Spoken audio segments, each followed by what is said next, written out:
حي على الفلاح.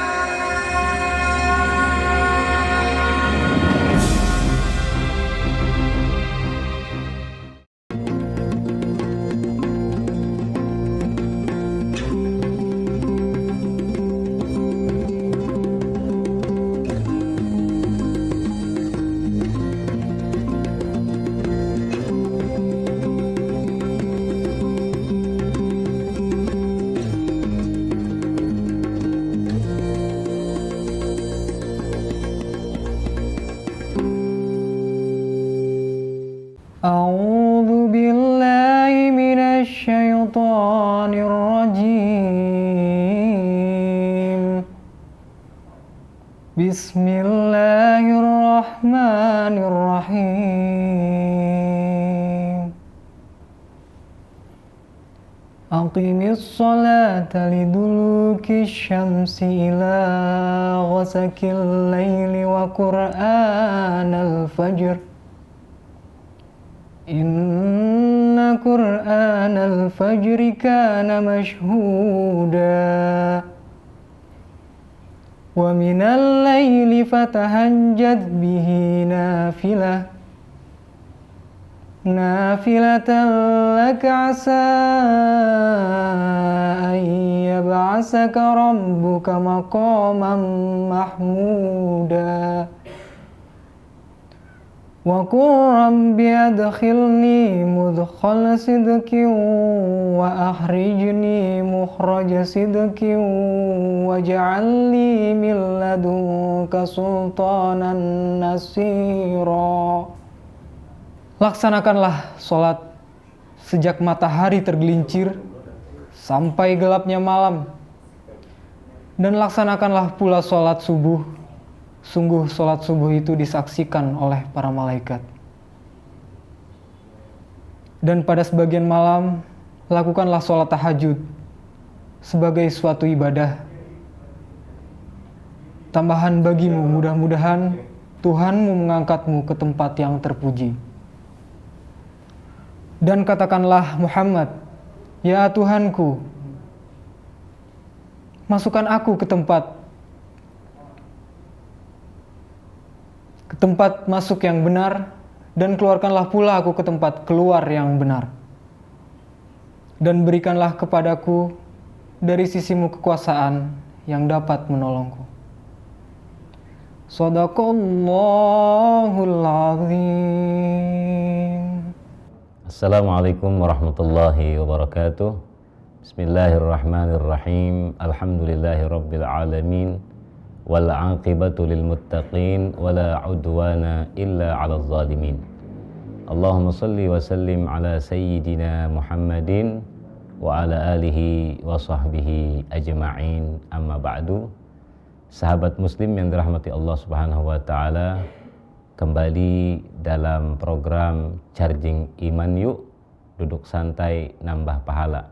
Bersama saya Salman Al-Farisi Ghazali, Wakil Ketua Bidang Penegakan Khilafah DPD FPI DKI Jakarta. Dan tema kita kali ini Al-Quran sebagai pedoman kita.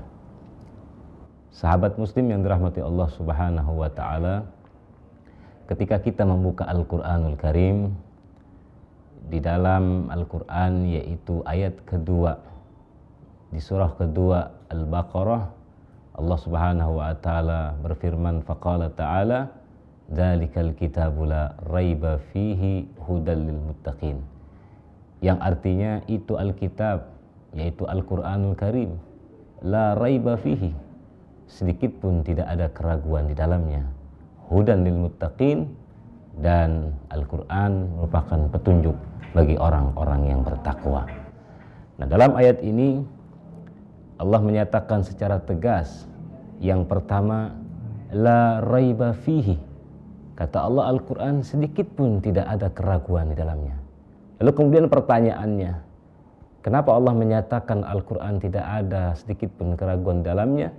Karena Al-Quran adalah merupakan wahyun ilahi, wahyu yang bersumber dari Allah Subhanahu wa ta'ala, yang mana mustahil Allah Subhanahu wa ta'ala melakukan sebuah kebohongan.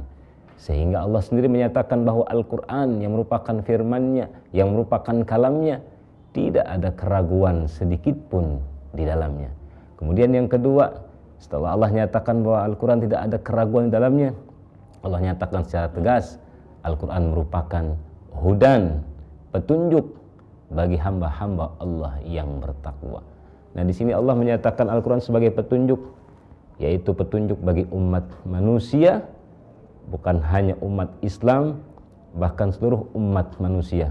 Karena Al-Quran semua dalam ayat-ayatnya, semua yang Allah ceritakan dalam Al-Quran itu adalah merupakan informasi-informasi yang banyak sekali mengandung pengetahuan-pengetahuan, sehingga kalau digali sedemikian rupa, kalau digali sebaik-baiknya, maka kita akan mendapatkan pengetahuan.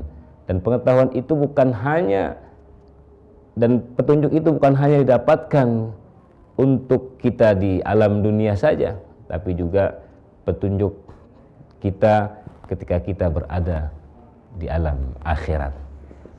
Pemirsa, sahabat muslim yang dirahmati Allah Subhanahu wa ta'ala. Nah, setelah kita dinyatakan oleh Allah Subhanahu wa ta'ala bahwa Al-Quran tidak ada keraguan di dalamnya dan merupakan petunjuk bagi hamba-hamba Allah yang bertakwa, maka Allah tantang kalau seandainya ada di antara kita yang merasa ragu, yang merasa tidak percaya dengan apa yang sudah Allah turunkan, yaitu Al-Quran, di mana Allah nyatakan faqala ta'ala wa in kuntum fi raibin mimma nazzalna ala abdina fa'tu bisuratim mim mislih. Kata Allah, dan siapa saja yang merasa ragu terhadap apa yang kami turunkan kepada hamba kami, yaitu Muhammad Rasulullah, yaitu Al-Quranul Karim. Dan kata Allah, buat satu surat saja yang sama seperti dalam Al-Quran.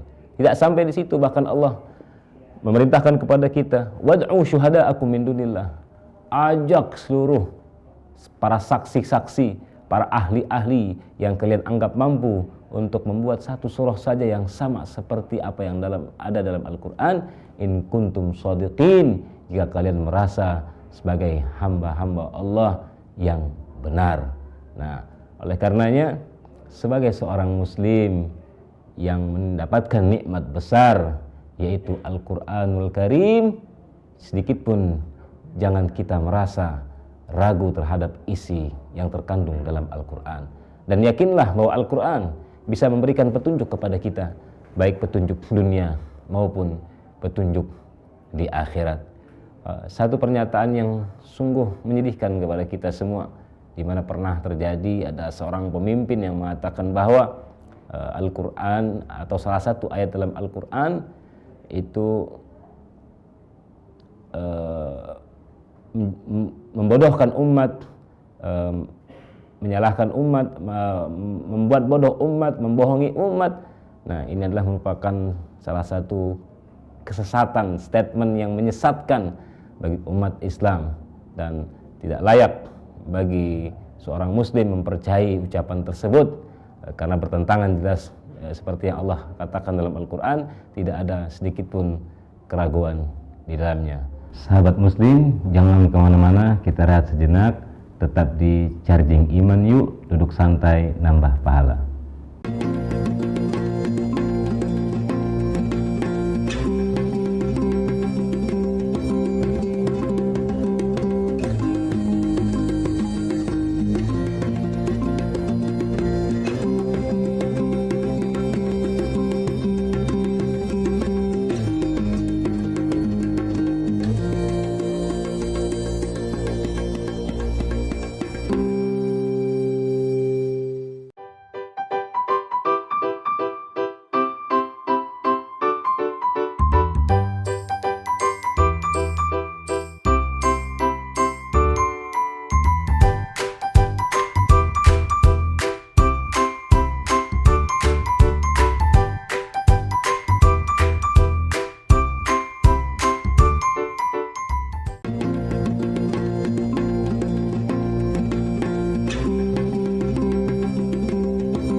Kembali lagi dalam program Charging Iman Yuk, duduk santai, nambah pahala.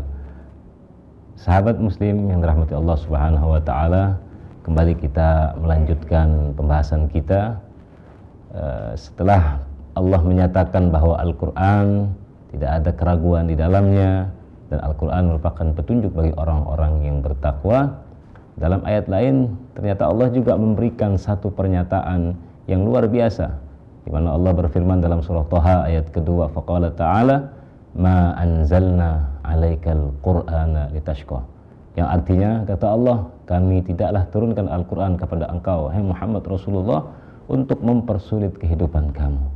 Nah, dalam ayat ini Allah memberikan pernyataan bahwa Al-Qur'an yang turun kepada kita, yang merupakan nikmat untuk kita, ternyata tidak memberikan kesulitan dalam kita menjalani kehidupan di alam dunia. Saat ini kita saksikan berapa banyak di antara umat manusia yang sepertinya ketika menjalani kehidupan di alam dunia ini penuh dengan kerisauan, penuh dengan kegalauan, penuh dengan berbagai macam persoalan-persoalan. Kalau seandainya dia kembali kepada Al-Quran, dia merujuk kepada Al-Quran, dia mengikuti apa yang sudah Allah tetapkan dalam Al-Quran, maka pasti orang tersebut tidak akan mengalami kehidupan di alam dunia ini penuh dengan kesulitan, penuh dengan kesusahan dan lain sebagainya. Kita lihat bagaimana Nabi kita Muhammad SAW di dalam berdakwahnya, di dalam berhisbahnya, di dalam berjihadnya, di dalam menjalani kehidupan sosialnya, di dalam menjalani kehidupan rumah tangganya, beliau mengikuti apa yang sudah Allah sampaikan dalam Al-Quran, sehingga di dalam menjalani itu semua beliau tetap penuh dengan kesabaran, beliau penuh dengan optimistis, sehingga beliau mendapatkan kemenangan dari Allah Subhanahu wa taala. Dan ini juga seperti yang diikuti oleh para sahabat-sahabat beliau radhiyallahu anhum ajma'in. Ketika banyak terjadi persoalan dalam hidup, dalam dakwah, dalam hisbah, dalam jihad, di dalam memperjuangkan agama Islam, di dalam menjalani kehidupan di alam dunia, di dalam membangun rumah tangga, di dalam membangun sosial kemasyarakatan, mereka banyak sekali mendapatkan ujian, lika-liku, mendapatkan tantangan, intimidasi, tekanan, dan berbagai macam persoalan. Tetapi itu semua dikembalikan kepada Al-Quran. Mereka tetap mengikuti jalur Al-Quran, mereka tetap mengikuti apa yang sudah Allah sampaikan dalam Al-Quran, sehingga dalam segala hal mereka juga sama seperti dengan baginda Nabi besar Muhammad Sallallahu Alaihi Wasallam. Nah, sekarang kita kembalikan lagi kepada diri kita. Saat ini di mana umat banyak yang merasa galau, merasa risau, merasa seolah-olah hidup ini harus diakhiri dengan gantung diri, dengan bunuh diri, dengan mengakhiri hidup, yang mana tidak kuat menghadapi ekonomi, menghadapi keadaan, kenyataan. Nah, ini adalah bukan daripada perbuatan orang-orang yang beriman. Kalau orang yang beriman kepada Allah Subhanahu wa taala, orang yang mengaku memiliki cinta yang begitu tinggi kepada Allah Subhanahu wa taala, pasti akan selalu mengikuti apa yang sudah Allah sampaikan di dalam Al-Qur'anul Karim. Oleh karenanya, sahabat muslim yang dirahmati Allah Subhanahu wa taala, jadikan setiap hari dalam hidup kita untuk bergandengan dengan Al-Qur'an. Kita berdekatan dengan Al-Quran. Jangan sampai dalam waktu suatu hari ini kita tidak pernah melihat Al-Quran. Jadikan setiap hari ada mata kita, mulut kita, pendengaran kita, semuanya kepada Al-Quranul Karim. Usahakan untuk setiap hari kita belajar, membaca, dan berusaha semaksimal mungkin mengamalkan apa yang sudah Allah sampaikan dalam Al-Quranul Karim. Artinya, aku tinggalkan dua perkara yang mana apabila kalian berpegang teguh kepada keduanya, kalian tidak akan tersesat selama-lamanya. Apa itu yang Nabi tinggalkan? Yang pertama adalah kitab Allah, yaitu Al-Quranul Karim, dan yang kedua sunnati, yaitu sunnah Nabi kita Muhammad Sallallahu Alaihi Wasallam. Sahabat muslim yang dirahmati Allah Subhanahu wa taala, ada yang menarik bahkan dalam kitab Tanqihul Qaulil Hadis bi Syarhi Lubabil Hadis, di mana dalam kitab tersebut ada satu hadis Nabi yang mana Nabi mengingatkan kepada kita orang tua. Dalam satu hadisnya Nabi bersabda, man razaqahu waladan walam yu'allimhul Qur'an fa kullu amalin ya'maluhul waladu ala walidayhi.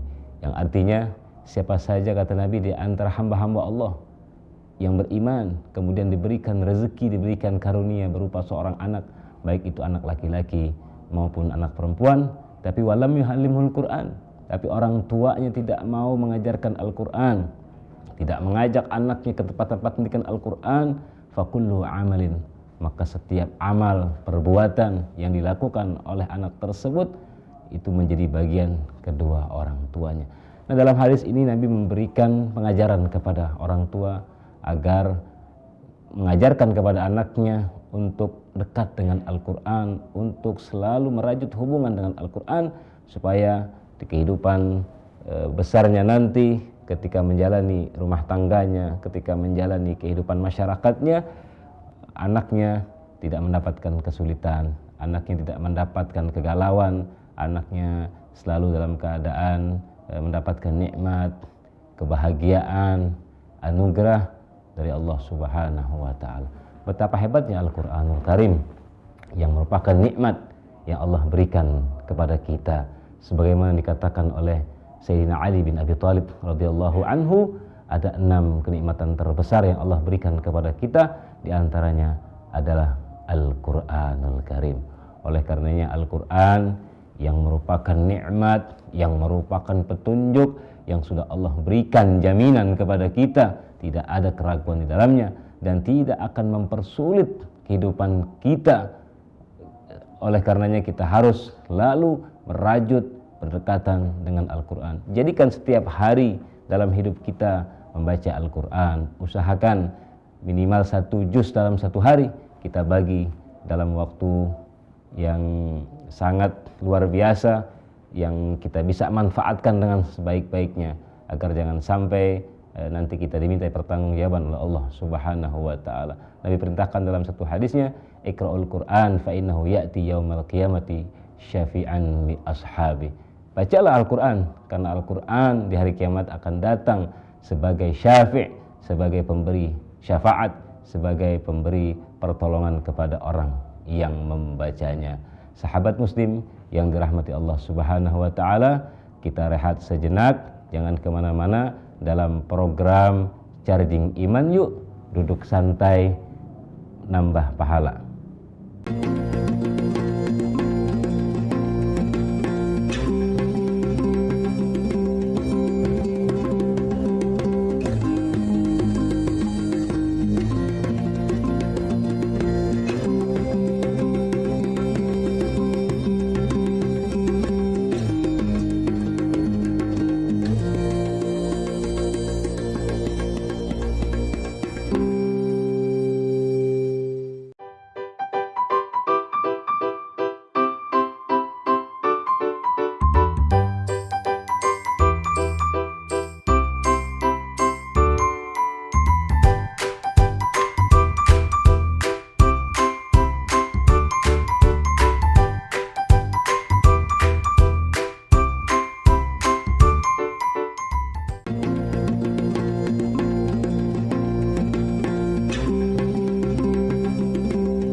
Kembali lagi di program Charging Iman Yuk, duduk santai, nambah pahala.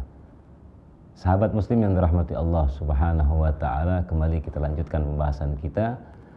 Setelah Allah menyatakan secara tegas Al-Qur'an tidak ada keraguan di dalamnya, dan Al-Qur'an merupakan petunjuk bagi orang-orang yang bertakwa, begitu juga Allah menyatakan bahwa Al-Qur'an turun bukan untuk mempersulit kehidupan kita baik dunia maupun akhirat. Bahkan Nabi juga telah memberikan jaminan kepada kita, kalau seandainya kita berpegang teguh kepada Al-Quran dan juga sunnahnya, kita akan menjalani kehidupan ini tidak dalam keadaan kesesatan, tidak dalam keadaan kesusahan, Oleh karena jangan sampai kita termasuk ke dalam apa yang Allah sampaikan dalam surah Toha ayat 124 sampai dengan 126, di mana Allah berfirman, faqala ta'ala wa man a'radu an dzikri fa inna lahu ma'isyatan danka wa nahsyuruhu yaumal qiyamati a'ma.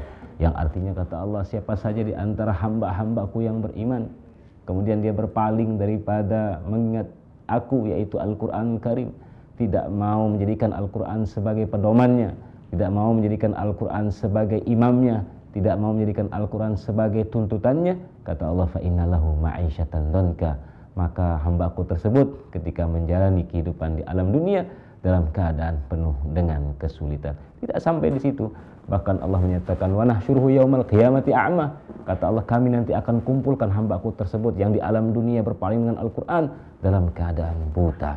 Dan setelah mereka dikumpulkan oleh Allah Subhanahu wa taala di hari kiamat dalam keadaan buta, orang tersebut bertanya kepada Allah, qala rabbi lima hasyartani a'ma wa qad kuntu basira. Tuhanku, kenapa engkau kumpulkan aku pada hari ini dalam keadaan buta, sedangkan dulu waktu di dunia aku melihat. Qala, kemudian Allah menjawab, kadzalika atatka ayatuna fanasitaha wa kadzalikal yauma tunsa. Begitulah dulu di saat turun ayat-ayat kami, datang ayat-ayat kami, kalian tidak mau mendengarkannya, kalian tidak mau membacanya, kalian tidak mau mengamalkannya, maka kata Allah, pada hari ini pun kalian juga dilupakan oleh Allah Subhanahu wa taala. Na'udzubillah min dzalik. Oleh karenanya, sebagai seorang muslim, sekali lagi kita yakini bahwa Al-Qur'an yang merupakan wahyu ilahi, wahyu dari Allah Subhanahu wa taala, yang setelah Allah nyatakan tidak ada keraguan sedikit pun di dalamnya, kita harus berpegang teguh kepadanya. Jadikan Al-Qur'an sebagai pedoman kita, bukan hanya dalam persoalan ibadah, bukan hanya dalam persoalan muamalah, bukan dalam hanya persoalan-persoalan lainnya, tapi dalam semua persoalan, baik itu persoalan munakahatnya, baik itu persoalan siasahnya, memilih pemimpinnya, dan lain sebagainya. Kita harus mengikuti apa yang sudah Allah sampaikan di dalam Al-Qur'an, karena Allah sendiri yang telah memberikan jaminan, dan bahkan Rasul sallallahu alaihi wasallam sendiri yang telah memberikan jaminan kepada kita semua. Nah, kesimpulan pada program kali ini, kita membahas tentang Al-Qur'an yang merupakan sebagai pedoman kita, sebagai tuntutan hidup kita. Ketika nanti kita berada di alam kubur, Allah tanya, wa ma imamuka, apa imammu? Lalu kita bisa untuk menjawab Al-Qur'an. Yang pertama, jadikan Al-Qur'an betul-betul sebagai imam kita. Yang kedua, jadikan Al-Qur'an sebagai pedoman hidup kita. Dan yang ketiga, kita rajut kembali hubungan kedekatan kita dengan Al-Qur'anul Karim. Kita jadikan Al-Qur'an sebagai bacaan favorit kita di rumah. Bukan hanya kita, bahkan kita ajak keluarga kita, istri kita, anak-anak kita, yang mana sampai dengan saat ini kalau masih ada yang belum bisa membaca Al-Qur'an, ayo kita ajak mereka untuk belajar Al-Qur'an. Karena Nabi mengingatkan kepada kita, khairukum man ta'allama al-Qur'ana wa 'allamahu. Sebaik-baik kalian adalah yang mengajarkan Al-Qur'an dan juga yang belajar Al-Qur'an. Nah, sekarang kita sudah berada di penghujung program acara kita. Mudah-mudahan apa yang saya sampaikan bermanfaat, khususnya untuk diri saya dan sahabat muslim di rumah. Tetap kita saksikan program Charging Iman Yuk, duduk santai nambah pahala. Bersama saya Salman Al-Farisi Ghazali, Wakil Ketua Bidang Penegakan Khilafah DPD FPI DKI Jakarta. Hadani Allah wa iyyakum ajma'in. Assalamualaikum warahmatullahi wabarakatuh.